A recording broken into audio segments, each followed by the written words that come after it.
YouTube and wherever else this broadcast to. I am going to start my day off today with this oil cooler. It's an engine oil cooler so that I can do the little bit more road coursing and not have to worry about the motor oil getting too hot. In theory, it's supposed to mount in front of the motor. We'll see what happens with the charge pipe and everything in the way. I'm not so sure it'll fit too well. Comes with these two brackets. One is for this end here. I'm not sure what way it goes, if it matters. The other one, either this way or this way, or I don't know, could go any direction. So that's what I need to figure out. I also need to finish hooking up those charge pipes and continue with that. So that's what I'm going to be working on first thing this morning. As soon as I get this car to a running state, I have to get it out so I can do a couple other things on another car quick. It's actually my personal family vehicle. Started having an interesting noise in what sounds like the rear. I'm hoping a stick just got caught somewhere, but we'll see. Hopefully I'll get to that today at a reasonable time.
So you see that bolt right there? That's for the sway bar.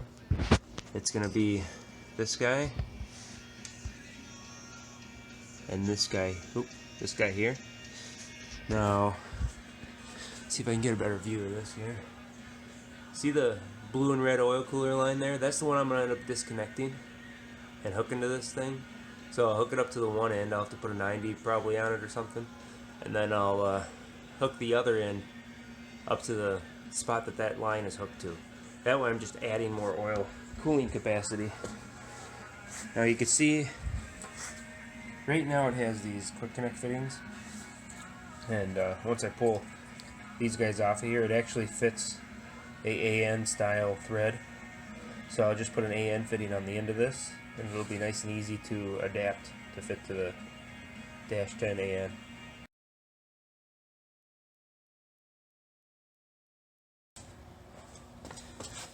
Alright, so here's that fitting I was talking about. It's just an AN. It's the same thread as what the AN fittings use for their standard thread.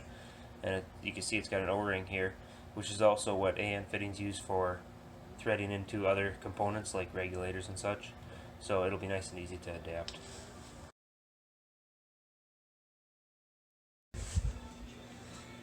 Okay, so I got this box here of some AN fittings for a car that's my personal car. It's for a future project. Every once in a while I'll dig through here. They're not going to be at all what I originally designed for, but whatever. So I have that box, and then I have the box I was just digging through, which is this guy here. And that's basically a bunch of used stuff, a couple of new, but mostly used, whereas this box is mostly new. I don't have the correct fitting, so I'm going to have to get the fittings ordered and then hook that up. But for now, I'll just mount the oil cooler in place, and I'll probably end up having to start the vehicle with the old oil cooler by itself, and it'll just create an oily mess when I do go to put the fittings in. I was hoping to do it beforehand so I don't have to create such an oil mess.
Alright, Santa Claus just showed up.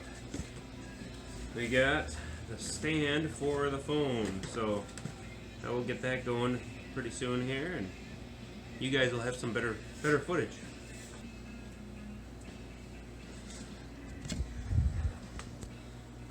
Wow, well, look at that. That thing is pretty sweet. So this stand is an Amazon deal, you know. I got a little cord holder built in, two of them. So there's one there, there's one there. It's got this clampy thing for, it's supposed to be for holding a mic, but obviously I'm not going to hold a mic with it. And then of course you got the flexible end, the holder, the whole 9 yards. So that's actually quite nice. I'm going to plug my phone in here to the charger, and I might be able to have some decent video with this nice little stand. I just got to figure out how to operate the darn thing.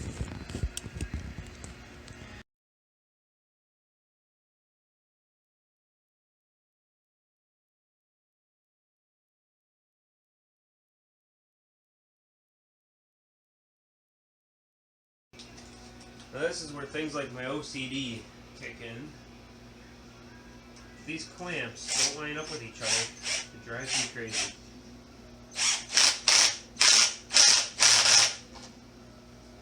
Something as simple as clamps. What's wrong with?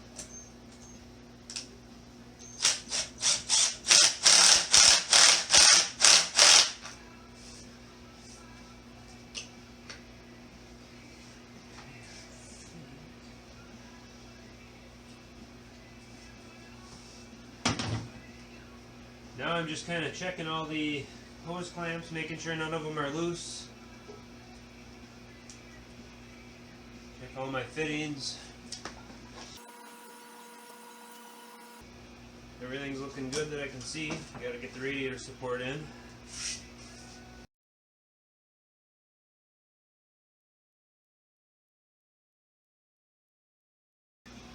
Aha! I almost forgot. On the first video, I commented about a rusty spot. I was just about to grab the piece that covers that up and reminded myself that that piece was in fact what's actually causing the rust. So it turns out that piece is rubbing through, and whenever it rains or something, it must leave a little moisture on the end of that, or on the edge of that hose. I'll grab you here and give you a look.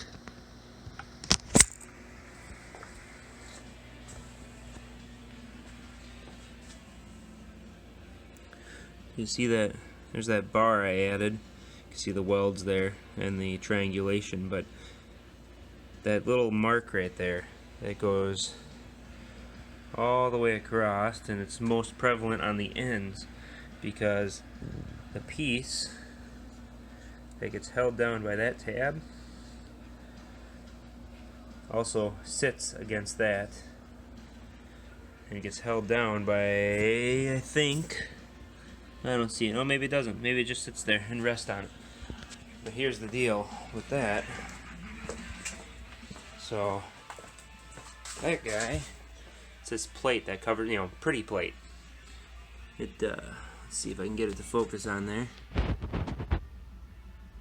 There we go. Oop. Why did it unfocus there? See that piece of rubber? That's where it's rubbing against, and that's where the issue is stemming from. So I don't know what I can do to solve that, but I will recoat it. Maybe I'll coat it thick or stick something on it, a piece of tape or something, I don't know. You can't see that spot, so maybe I'll tape over it to protect it. A little piece of emery cloth here. Just gonna take and clean up that coating. Ah, well, looks like I used plastic dip on top of paint. So I already tried protecting it once. Well, that's interesting.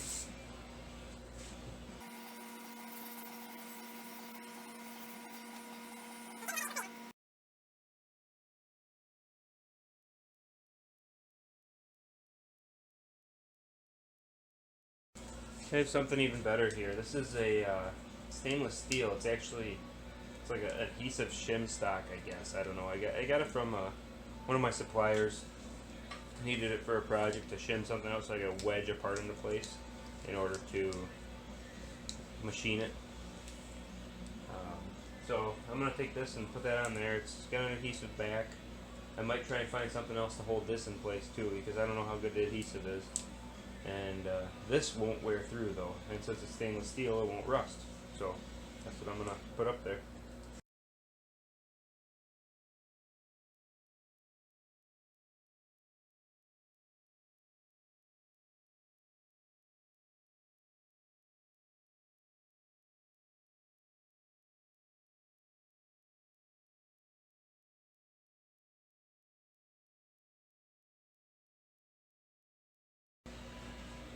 Okay, this customer's car runs cooler than any of the other customers' cars that I work on, but for some reason he is adamant about keeping it even cooler yet, I suppose because he plans on doing the road coursing thing.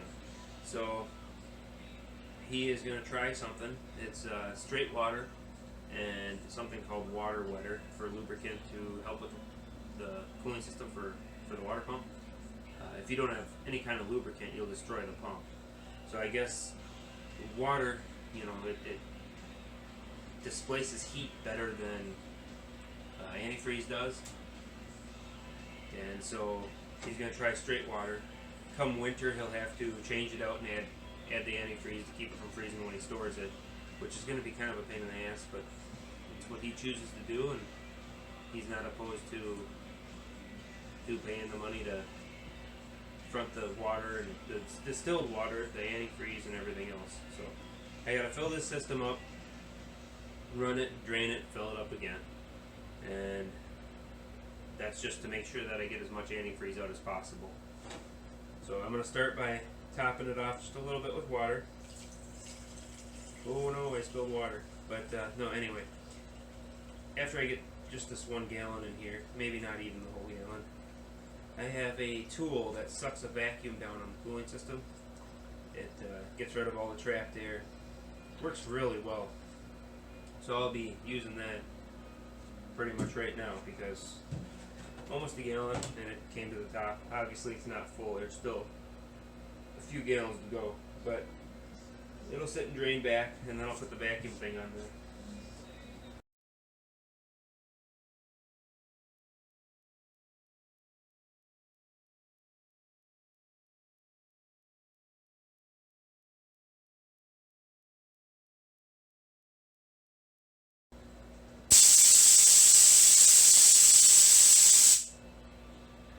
I must have something disconnected. Oh, the cylinder head. I completely forgot. There is a plug in the cylinder head. It is over here on this side. I forgot to transfer it over. Gotta find where I even put the thing. I know I pulled it off the old head.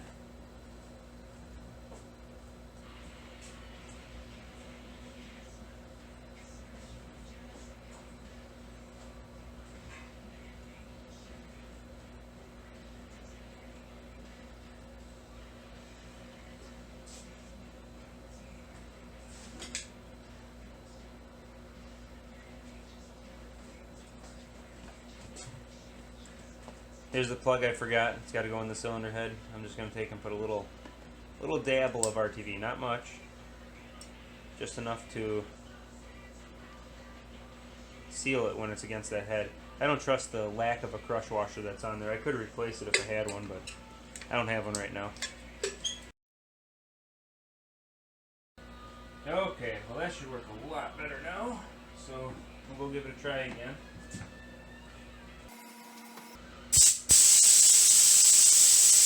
Much better. Alright, I'll bring you over here. Okay, you can see the gauge here. This indicates how much vacuum the thing has. There's a valve here. This is what I'm going to pull the fluid in from. And this guy creates the vacuum itself. It's going to be a little bit noisy, just letting you know.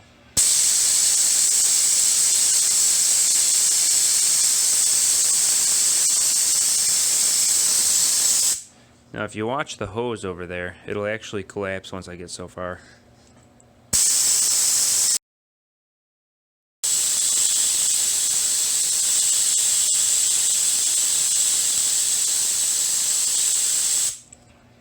Not sure as to whether or not you can hear that or not, but there is a tone change in the way the air is flowing through it.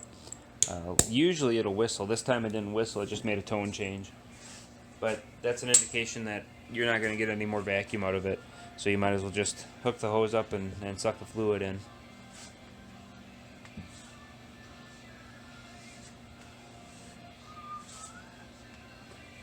What did I do with the hose? Oh, there it is.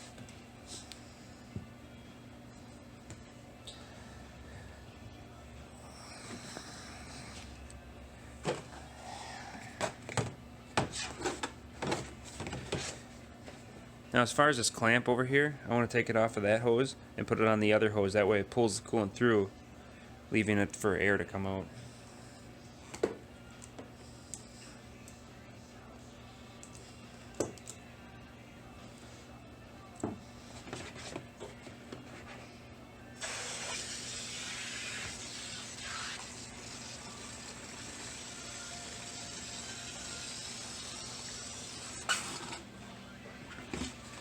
There was that bottle gone.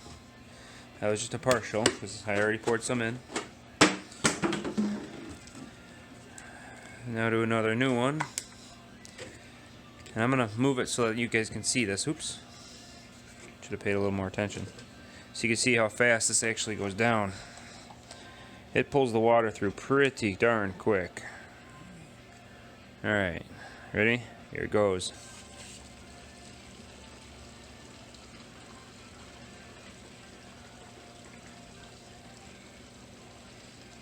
I am not speeding this up in this part of the video. It's pulling it that fast. So it fills the cooling system really quick for being such a small hose.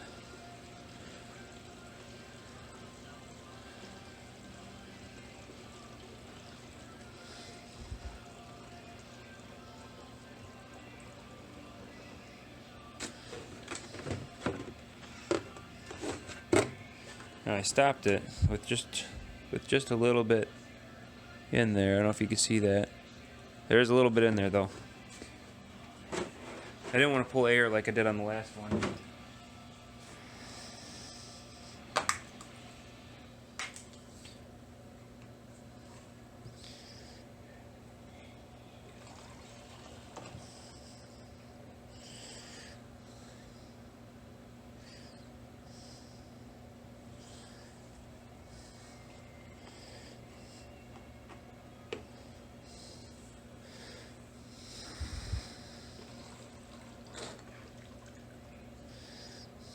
Now, considering I only got that little bit in there, my assumption is that I got a lot of air in there yet. I must have pulled a little too much air when I accidentally let the other one go down too far.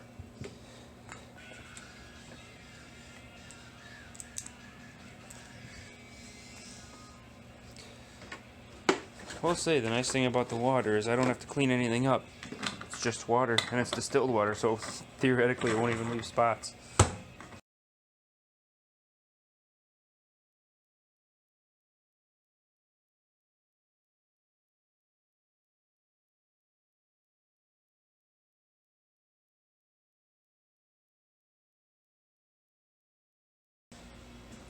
Now, as I told you before, I do gotta warm this thing up.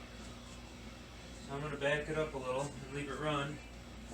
Find out how to turn that exhaust off. I know there's a button in here.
quiet under the hood. Even for a supercharged car, it's really quiet. However, the back is plenty loud. I haven't figured out that exhaust switch yet.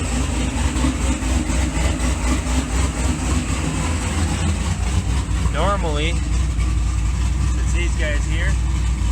I forget. Either way, oil pressure's looking pretty darn good. Everything's looking good.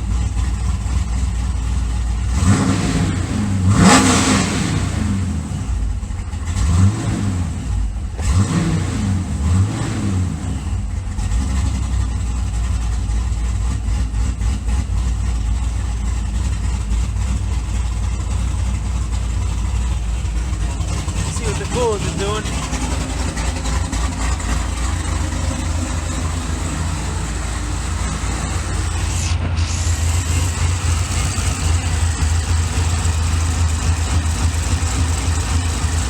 See, it's got plenty of fluid in it, so that's good there.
So here's that special tool that I made.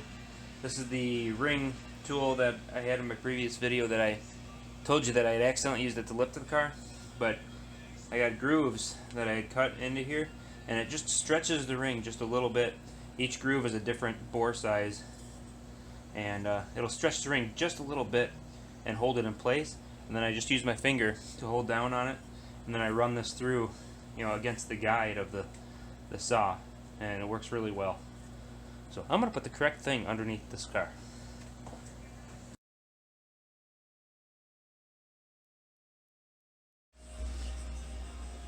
Okay, so you can see the bottom of the radiator here. Oil cooler, radiator. Drain plug is on the side of this little box here for the fan. I have to open up that drain and let it run into my bucket that I have down here. If I can control it, it would be nice, but a lot of times it's quite tricky to do so. Oop, man, I'm missing the bucket. There it is. There, it's nice and hot. Might as well show you the bucket. Bucket. And the radiator draining. Anybody have to take a leak yet? So once that's done draining, I'll go ahead and block it off, fill it up, and we'll get the rest accomplished here.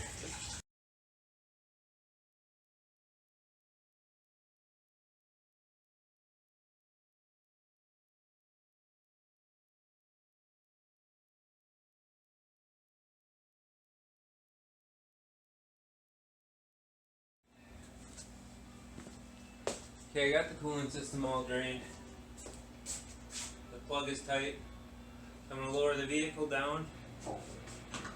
Okay, now I got to get the water wetter in there.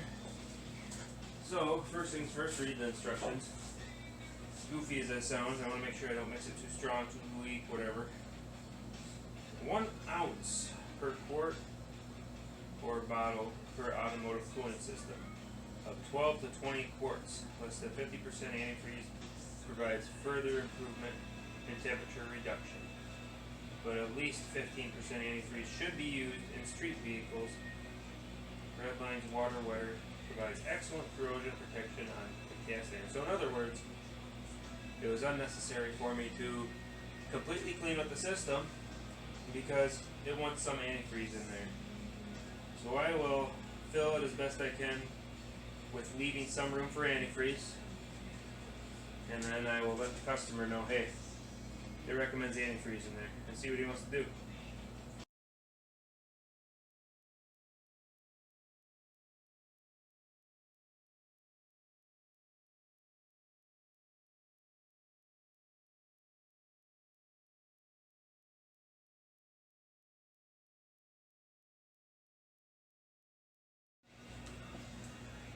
Alright, customer has decided straight water, which of course there is still, 2% or whatever, I suppose, of antifreeze in there. Because it had a little bit of antifreeze color to it yet. Even though in theory it was straight water.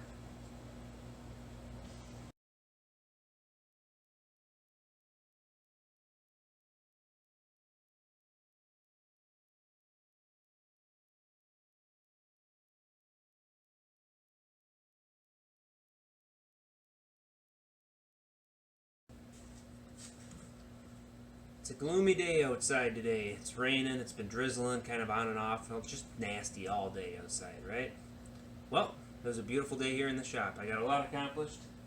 I achieved getting the car running, which is a feat in itself. That was quite the project. I still have to put the oil cooler in, but the customer has some parts coming. I had to get some AN fittings to do so. So those are on order. Once I get those, I'll be finishing up that little part of the car and moving on to the seats. I also did a rear spring today, and that will be in a separate video. And then I have another car tomorrow that I'm actually going to work on. I'm going to set this one aside for now. It's another black Corvette. There's a lot of black Corvettes around here. Another black Corvette, and that one is another high horsepower Corvette as well. And it is getting a serious makeover. It was ruined by the previous person who worked on it, basically. And I'm going to do whatever I can to try and make it as close to safe to be on the road as possible. I mean, it's pretty bad. So you guys will see that tomorrow.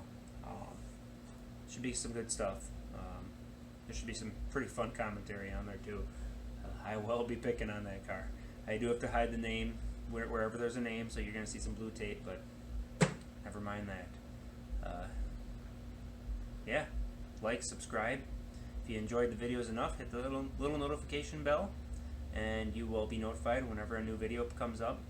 I'm going to continue to try and provide as many videos as possible, and I will do my best to make them to your liking.